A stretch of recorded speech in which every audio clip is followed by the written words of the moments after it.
राहु केतु गोचर 2025 मकर राशिफल। सामान्य राशिफल। क्या आप जानते हैं कि वैदिक ज्योतिष में राहु और केतु उत्तरी नोड और दक्षिणी नोड हैं? राहु इच्छाओं और भौतिक सुखों पर शासन करता है, जबकि केतु आध्यात्मिकता और दिव्य संबंधों पर शासन करता है। राहु और केतु गोचर ज्योतिष में महत्वपूर्ण हैं, क्योंकि ये छाया ग्रह और गोचर प्रत्येक व्यक्ति के जीवन में महत्वपूर्ण भूमिका निभाते हैं। मकर राशि के जातकों के लिए राहु गोचर कुंभ राशि में होगा, जो आपकी चंद्र राशि से दूसरा भाव है, और केतु सिंह राशि में होगा, जो आपकी चंद्र राशि से 8वां भाव है। यह गोचर 18 मई 2025 से होगा और राहु और केतु दोनों 5 दिसंबर 2026 तक अपनी अपनी राशियों में रहेंगे, जो इसे 18 महीने का गोचर काल बनाता है। घर परिवार। इस दौरान सिंगल लोगों के लिए अपने रिश्तों में सावधानी बरतना सबसे अच्छा है। अपने अहंकार को त्यागना जरूरी है, क्योंकि यह समस्याएं पैदा कर सकता है। अपने शब्दों पर ध्यान दें और गपशप से बचने की कोशिश करें, क्योंकि इससे दूसरों को ठेस पहुंच सकती है और नकारात्मक छवि बन सकती है। अगर आप खुद को असहमत पाते हैं, तो लचीला बनने की कोशिश करें और आवेगपूर्ण तरीके से प्रतिक्रिया करने से बचें। यह अवधि रिश्तों में खुशी और शांति बनाए रखने में कुछ चुनौतियां ला सकती है।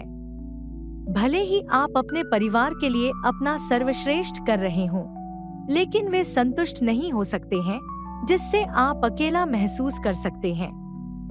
यदि आप संयुक्त परिवार का हिस्सा हैं, तो आप अलग जाने पर विचार कर सकते हैं, लेकिन निर्णय लेने से पहले सावधानी से सोचना जरूरी है।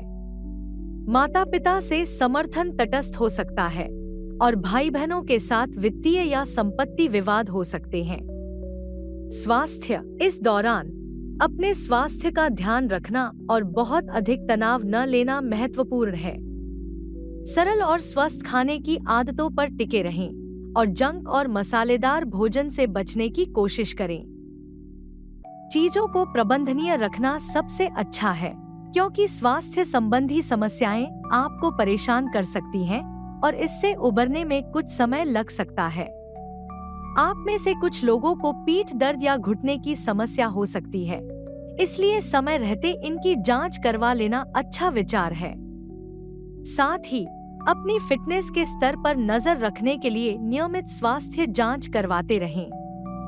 काम और दूसरी जिम्मेदारियां आपके तनाव के स्तर और रक्तचाप को बढ़ा सकती हैं, इसलिए आराम करने और स्वस्थ रहने में मदद के लिए ध्यान या इसी तरह के कार्यक्रमों को आजमाना एक अच्छा विचार है। साथ ही आपके 8वें भाव में केतु का गोचर आपके अंदर अज्ञात भय और भय ला सकता है। प्रेम और विवाह।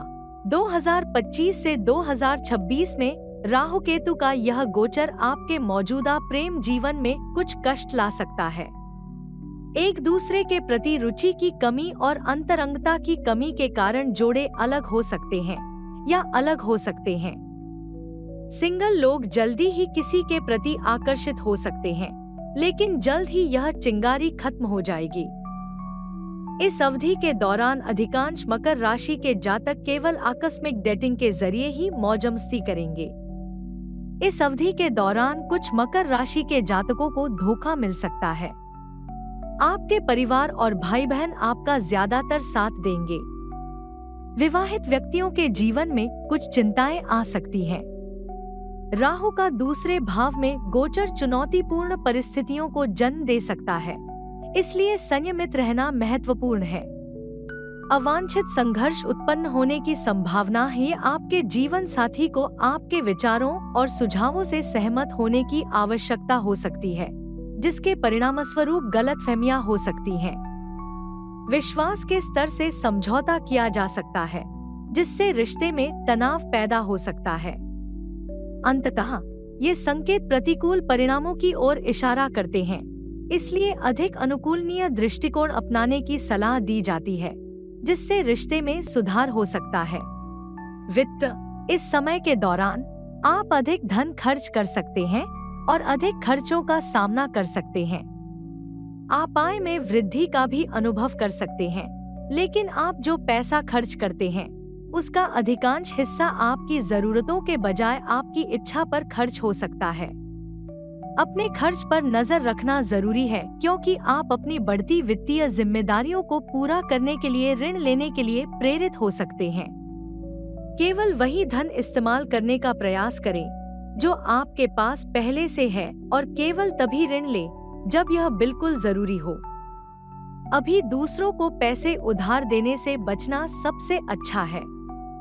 ध्यान रखें कि आप पहले से ही ऐसे दौर में हैं जब शनि का प्रभाव प्रबल है, इसलिए अपने वित्त के साथ अतिरिक्त सावधानी बरतना बुद्धिमानी है। यह नए निवेश करने या नए वित्तीय उपक्रम शुरू करने का सबसे अच्छा समय नहीं हो सकता है। करियर। जब आपके कार्य जीवन की बात आती है तो अप्रत्याशित परिवर्तन और अधिक कार्य आपके सामने आ सकते हैं। आईटी में काम करने वाले लोगों के पास बेहतर अवसर हो सकते हैं, लेकिन उन्हें अधिक घंटे काम करने की आवश्यकता हो सकती है। यदि आप विदेश में काम करने की उम्मीद कर रहे हैं तो यह इसके लिए एक अच्छा समय हो सकता है। कुछ लोगों को अपनी नौकरी के लिए एक नई जगह पर जाने की आवश्यकता हो सकती है, जो उनके करियर के लिए अच्छा हो सकता है। आप अपने आप को काम में अधिक व्यस्त पा सकते हैं, इसलिए स्पष्ट योजनाएं बनाना और उनका पालन करना आवश्यक है। यदि आप व्यवसाय में हैं, तो अभी विस्तार करने का यह सबसे अच्छा समय नहीं हो सकता है, क्योंकि हो सकता है कि आपको वह लाभ न मिले जिसकी आप उम्मीद कर रहे हैं। कार्यबल में नए लोगों को कुछ अवसर मिल सकते हैं, लेकिन वेतनमान बहुत अच्छा नहीं हो सकता है। सरकारी नौकरियों में काम करने वालों के लिए यह सबसे अच्छा समय नहीं हो सकता है, पदोन्नति का समय नहीं है, इसलिए धैर्य रखना बहुत जरूरी है। शिक्षा। छात्रों को अपनी पढ़ाई पर ज्यादा ध्यान देने की जरूरत है। कभी-कभी यह चुनौतीपूर्ण हो सकता है और आपको अतिरिक्त मेहनत करने की जरूरत हो सकती है। विचलित होना या आलस्य महसूस करना जैसी चीजें आपको धीमा कर सकती हैं, इसलिए ध्यान केंद्रित रखने की कोशिश करें। अगर आप जो कुछ सीख रहे हैं उसके बारे में सुनिश्चित नहीं हैं, तो किसी से मदद मांगे। साथ ही अगर आप दूसरे देश में पढ़ना चाहते हैं और आपको लोन की जरूरत है, तो यह एक अच्छा समय हो सकता है। छात्रों को अपनी पढ़ाई पर ज्यादा ध्यान देने की जरूरत है और माता-पिता को भी उनका साथ देना चाहिए। मकर राशि के लिए घरेलू उपाय। भगवान गणेश, गणेश केतु के देवता हैं और देवी दुर्गा, राहु के देवता की रोजाना पूजा करें और उनका आशीर्वाद लें। मंगलवार और शुक्रवार को दुर्गा चालीसा मंत्र का जाप करें या सुने और रोजाना गणेश चालीसा मंत्र का जाप करें। रोजाना पक्षियों और कुत्तों को खाना खिलाएं। काले कपड़े पहनने से बचें और रोजाना अपने माथे पर चंदन का तिलक लगाएं। बेघर जानवरों को खाना खिलाने से आपको सौभाग्य और पुरस्कार मिलेगा। किसी भी दिन ओम राहवे नमः का 18 बार और ओम रा केतुवे नमः का 7 बार जाप करें।